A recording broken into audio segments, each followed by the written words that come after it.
And now I would like to invite some key persons with me up here on stage to discuss a little bit further the background and the depth of this. So first of all, the chairman of our steering group, Ari Vuorentausta from Lapland Hotels and Safaris. He will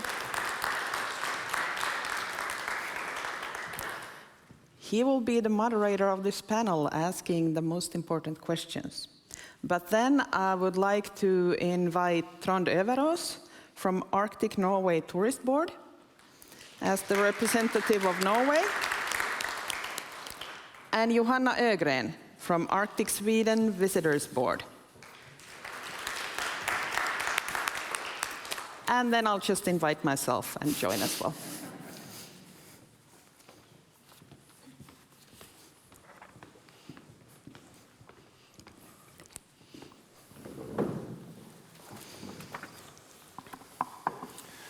So it's a great pleasure to be here. But I would like to start really by thanking deep from my heart. So we have been working together now quite a few years over these 3 projects. And has been great pleasure. We have achieved together great results also here. And therefore, I would like to ask from you a really big hand for these persons and their partner, but also the parent organizations actually for this project. So please.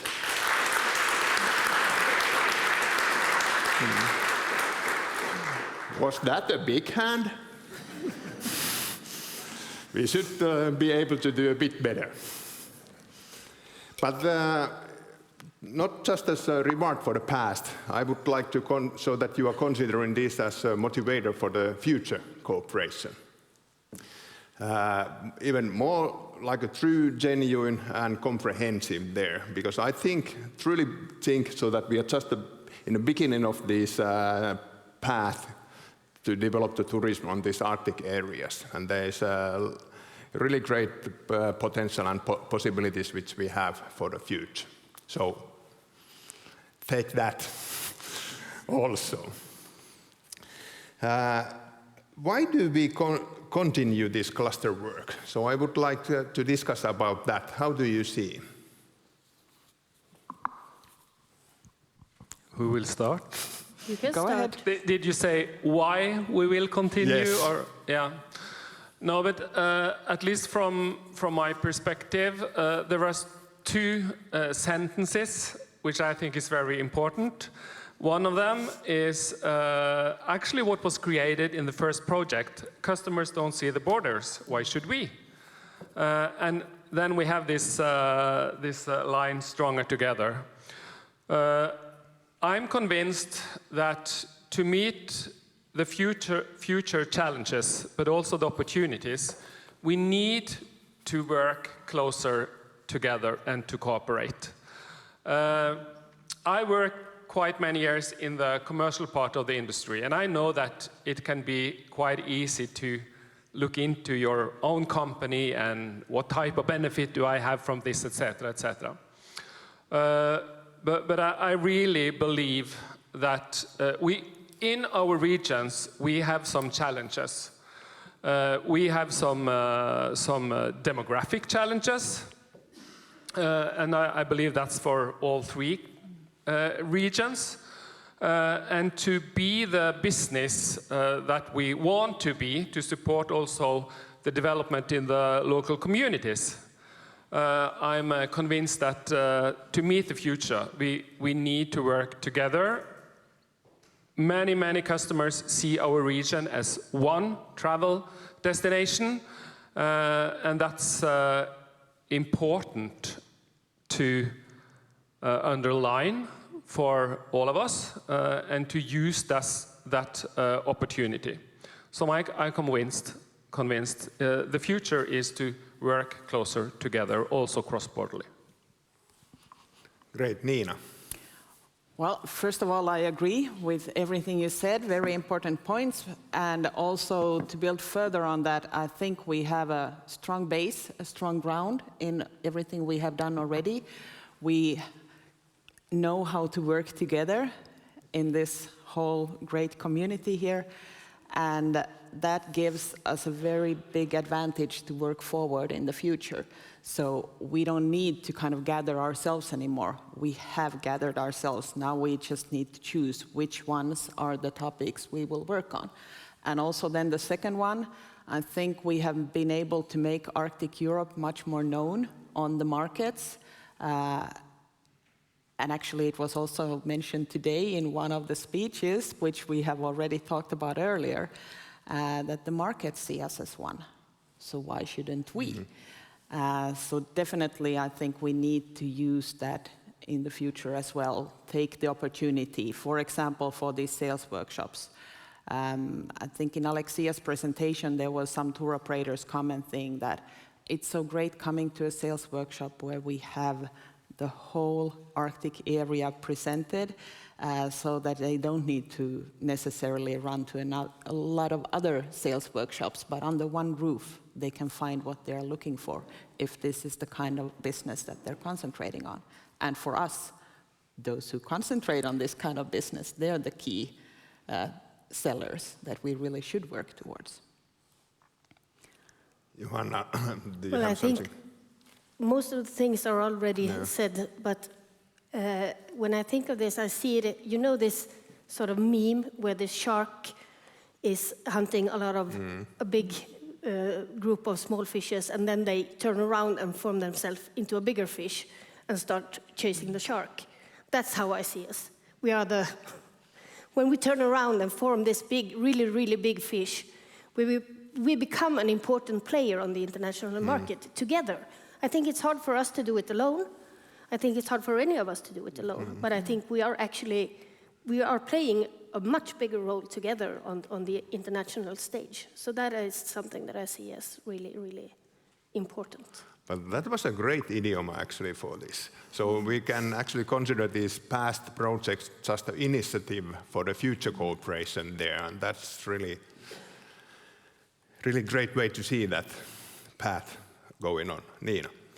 And also actually one thing that has been mentioned today already, but we might be kind of blind for our own work and realizing the value of it. So for example, both Milena and Michael have been today saying that you are doing front-runner work, like on a global level.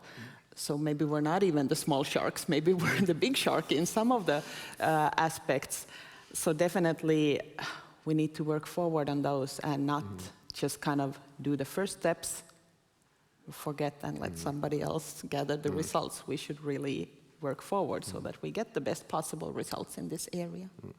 So instead of being the shark, so we have to aim to this killer whale scale. So Exactly. Great. I would like to have this first Mentimeter question actually at this point, so that whether do you see a similar way, or how do you see this potential cooperation there? So please go on, scan and then answer that first Mentimeter question. But we will continue straight away anyway, and then we'll return into this and comparing with these results. So what do you see? Which factors and elements are the most essentials to enable successful cluster cooperation in the future? Would you? Okay, Trond, please. I believe the most important factor is actually the trust among all you that's here today and the ones that didn't have the possibility to join us today. But what I think was interesting, because we have talked to quite many of the participants when we discussed the exit strategy. And I fully understand that two of the most important topics that came up was that, let's hope that what is called the Mentimeter show the same result then. But the two most important topics that came up was that we want that this cooperation should continue to facilitate, say, a yearly sales workshop. That was very important. And also that we are able to have some type of physical networking as a basis. But I also think that in addition to that, because I fully understand both the answers related to the sales workshops and the networking, is that, as you said, Nina, we need to dig a little bit more into what or how do we continue the marketing cooperation and exactly how do we do it, because we do not have this public funding as a baseline for our work. So we still have some work to do to sort out how we exactly continue in some parts of this cooperation. But I think the most important thing is that we want to continue, and we have made a structure for it. Great. Nina, Johanna. Well, I totally agree with the trust, and I think what trust really means, I would kind of like to clarify it even more here, is that you trust the group so that you can also reveal your weaknesses, for example, and without the others using it against you. So if somebody, or let's say one destination, has some challenge and issue, they can bring it up and work on it together in this cluster without fearing that others will, those are not very good at this, they struggle with it, so come to our place instead. That's not the point. Trust comes with also reliability, that you don't use it against those who reveal those points. But by revealing those weaknesses, we can together try to find solutions to them. And that's the strength of the small fish forming the big fish.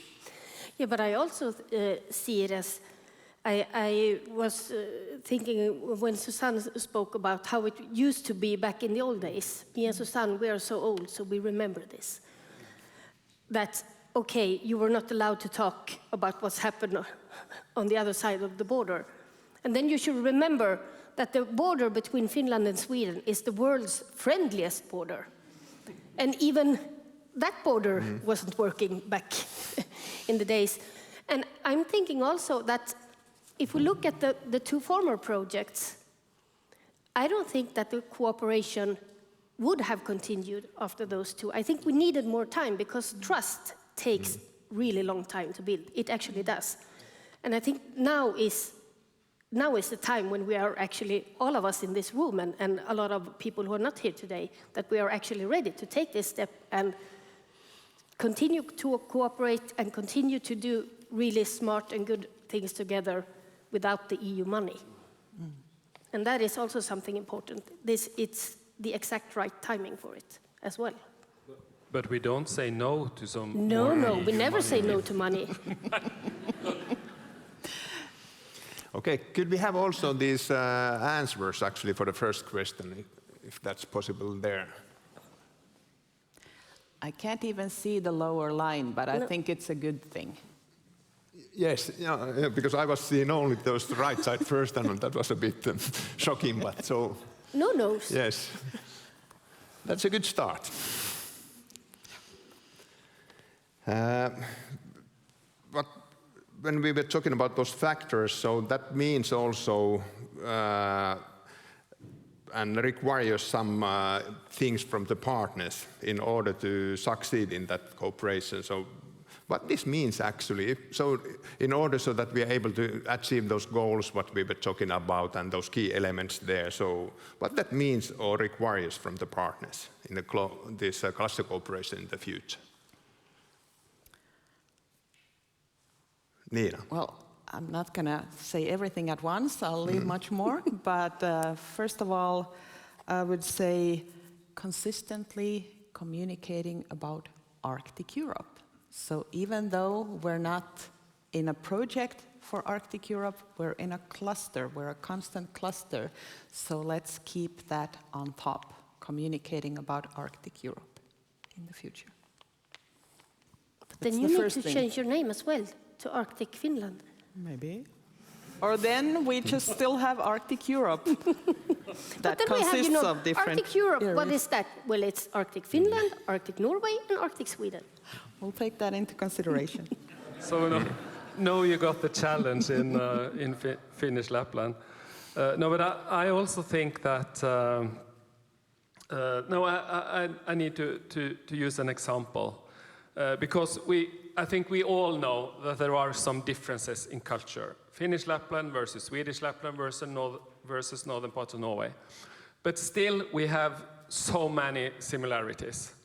And I had a presentation in Oslo, I think it was a couple of years ago, and I said to them that, do you know something? It's more important for us, the cooperation we have in Arctic Europe versus the cooperation we have north-south, south-north in Norway.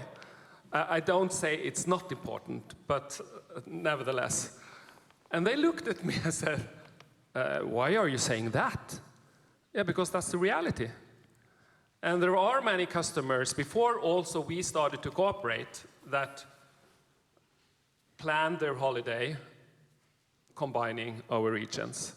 So for me, this is the beginning of Visit Arctic Europe was in a way a natural step. And now we are bringing this further into the future. And as you said, Nina, I believe there will be some projects also in the future, perhaps not as big as the 3 projects we've been in so far, but we have quite many challenges and opportunities still to solve. Yeah, I can only agree that, I mean, for us, it's the same. Yeah. We see much more value and benefit from the cooperation that we have when we compare to the southern parts of Sweden, because this is a much more natural partner, and we have the luxury of being the only region in Sweden that actually has 2 neighbors. So. Meanwhile, before that, so could we have also this second actually Mentimeter question there at the same time? So, but we are continuing. So Nina, please. Yeah, I think what more it requires from us partners is active communication. Well, first of all, between partners, so that it's not just those yearly events, but really keeping up the contact, and first of all, on which topics to work and then how to work on those, but also then communicating out to the industry what we're doing and how you can join, how you can be a part of it. So it will need a lot of that communication further on. And yes, we know something at this point. We are ready to say that yes, we will continue with the cluster work, but a lot more details will be sorted out also later on. Trond. Yeah, and of course we as partners have a responsibility, but I also would like to underline that it's important, at least when I talk from the Norwegian side, that the cooperation between, for example, us from Arctic Norway Tourist Board together with the DMOs is important. So we are able to reach out to all the possible potential partners that has been part of this, but also possible new partners. So clearly we have a responsibility to bring the message out. And also now at this point, the plan is to start with very clear and practical, like the events, and then some others more that need still a little bit more specification, but also looking into the possibilities of what more, what new. So this, like I think anything else in the world, will evolve. And we're at one stage right now, but hopefully we'll find, or we'll be able to identify the needs to develop in the future as well for the cooperation. What do you, because these past projects have been financed mainly about these financiers, and in the future, so we have to pay actually by ourselves. Most part of that. So what do you see, which kind of implications this could have, either positive or negative also for the future cooperation? Nina. Well, of course, it's always a threshold that there is a price tag. Now the participants in the project, you have paid for the participation, which we highly appreciate.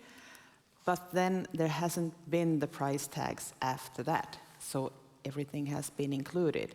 Well, there are some opportunities for more visibility that have had their own price tags, but otherwise. But of course, that's a challenge because we don't have the budget beforehand, so we need to make good enough content to convince you to be able to pay for the participation in, let's say, events or other activities. So yes, it puts a challenge, of course. Yeah, but on I us. think it's also, I mean, I see it in different ways. Of course, we need to make these events so good, quality-wise, that you actually think it's worth paying for. But also, you know that something that you pay for is often more valued than something you get for free. So I'm guessing it goes both ways, actually. Yeah, because I could believe so that as a company representative, so that then when you are paying more, so you are actually more committed also to follow the projects and participate in that. And I think that could be the really actually great outcome also for from this change of the financing, the future cooperation there. And actually one point from the planning work and all this, there were the options open that should there be like, let's say, a yearly fee and then you can participate in everything that the cluster does, or would it be more like you pick which ones you want to participate in, and we ended up with the later one.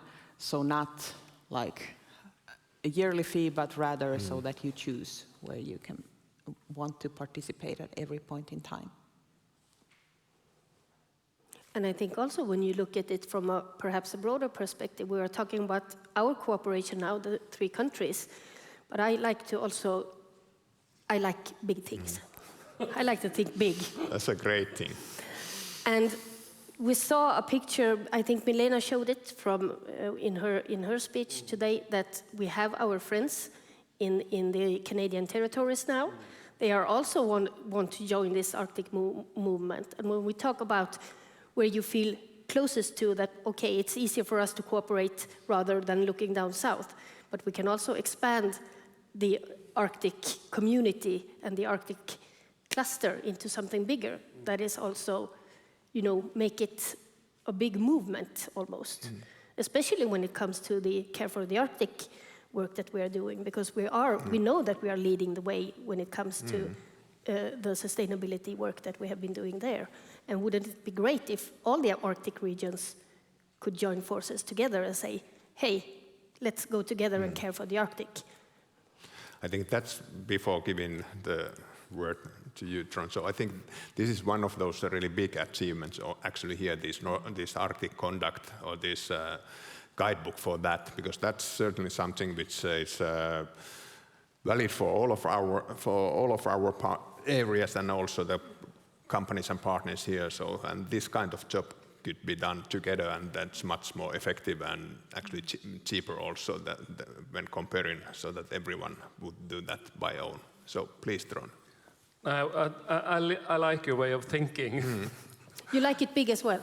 Yeah, no, but I was thinking, in a way, the cooperation in Visit Arctic Europe, it's about if you dare to think bigger than yourself, you can achieve great results. And I had a presentation last week, because Troms County, they have this yearly conference, and I was invited to talk about Visit Arctic Europe. And I had to draw the line back to where it started. I'm not sure if all of you know, but it all started in the spring period in 2014, where some Finnish companies or persons, I don't know, they were sitting together. They did a pre-study if it was smart to see if it was possible to have a cooperation with Finnish Lapland, Swedish Lapland, northern parts of Norway. And in August, I think, in 2014, the 3 partner organizations, they were sitting together discussing this, and 1 year after, the first Visit Arctic Europe project was up and running. And for me, that was a bit bold. You need to dare to think bigger than yourself to actually get great results. And it's quite exciting that people from Arctic Canada, they have been in dialogue with us because they look into and see what we do. They want to learn more about it. We can learn from them. So who knows? Perhaps we have started a global movement. Great. I think those were the most appropriate and most appropriate closing words for this panel. So thanks. Thinking bigger things than just yourself. So thanks, Trond. Great for that. So we'll go ahead and this is not just a speech, but will be also the concrete action, and that concrete action is the signing the contract for the future cooperation between the partner organizations here. And before that, so I would like to close this by maybe using or summarizing what we have been talking about. So that development, so that needs, so that we are thinking just the bigger things than just ourselves. And then also harvesting the seeds what have been planted in this project. So that's also the really good reason to continue on. Trust, joint communication, and then commitment are kind of like a key factors to succeed in the future.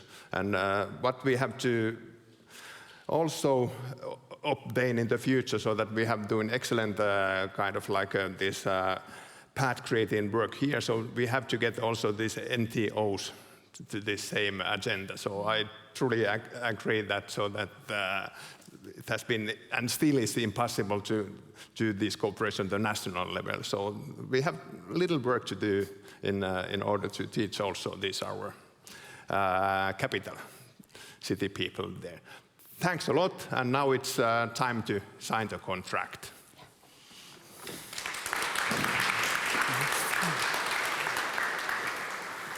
Page 3. Do we start exactly? Oh yes, we are committing to each other. We like big things and good deals.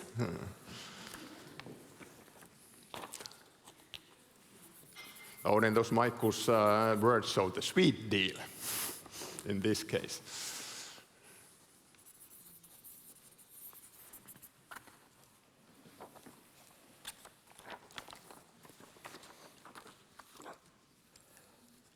This is serious stuff.